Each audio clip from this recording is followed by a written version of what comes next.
So we're going to do a light bar replacement, and these are available through ESOB Parts. ESOB Parts is a great supporter of the museum.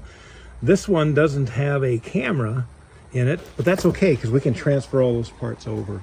But the easy way to do it is pop these two little panels off. There's one on this side, one on this side, and you kick them up from the inside, boom, out, and they'll come right off.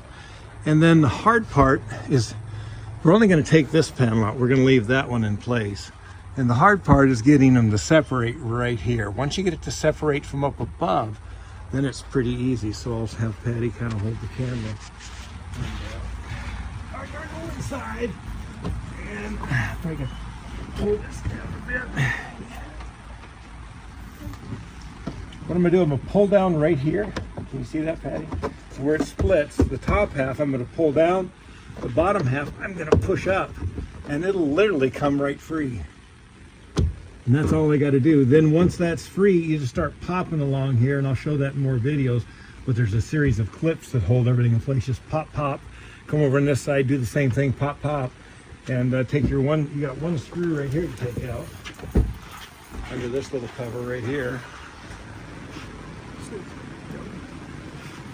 I'll take that one out. And then this, the final pop comes this way. Because there's two snaps going in this direction. Everything else is downward, and these last two are back. So pull each side, boom, boom, get it free, and it'll come out pretty good. To get it released,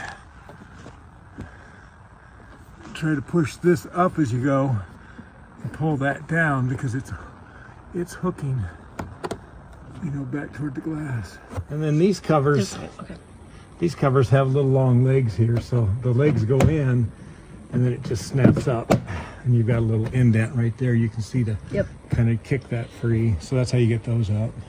And this guy up here, I don't know about this guy.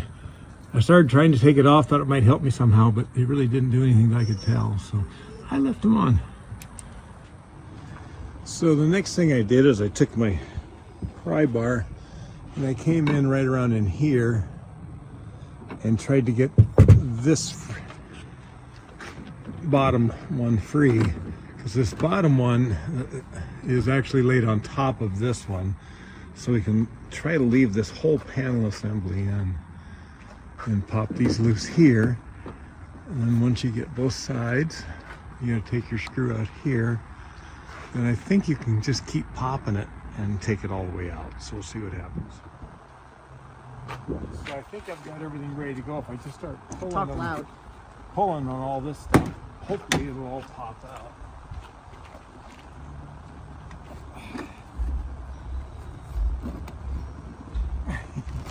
Hopefully it'll all pop out.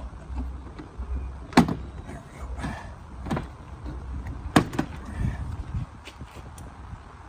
go. And these back ones come back this way, so you gotta pull down to get these free, but then backwards or toward the bottom of the hatch like this to get this to drop. And this actually works out pretty good.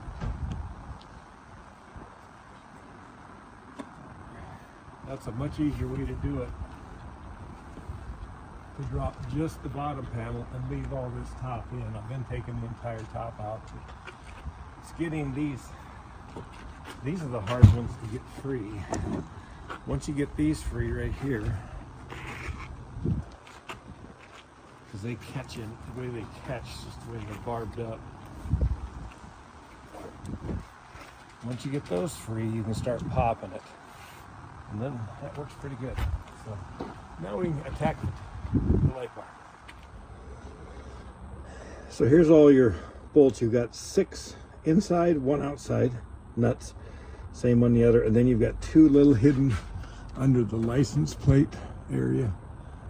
Right there and right there.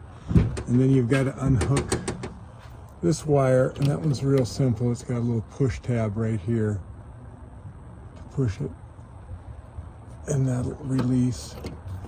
And then there's a rubber grommet, and just feed this through there. That's actually pretty easy on these. Just to feed that grommet up through, and then if you got everything off, hopefully you can just grab the light bar and pull your wire through. Now you're off. Now we're off, and we can swap the camera out. That'll be the next chore, and that's really not too bad. Just unscrew these guys right here. So you got a bunch of screws to take off. You know, you got screws here, and then unscrew this. If you have a reverse Torx, that works great. That's what that actually is. I'm sure you could just use a pair of vice grips or pliers. Screw there, and then you'll take the camera off, and you'll actually remount it onto your new light bar.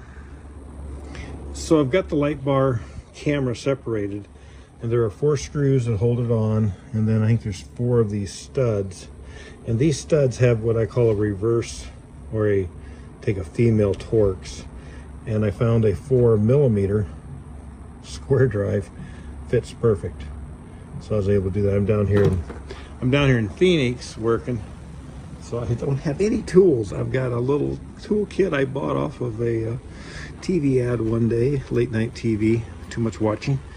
But once you take those little studs off, this whole thing lifts off here, and this clip here, press right here to release and pull that out.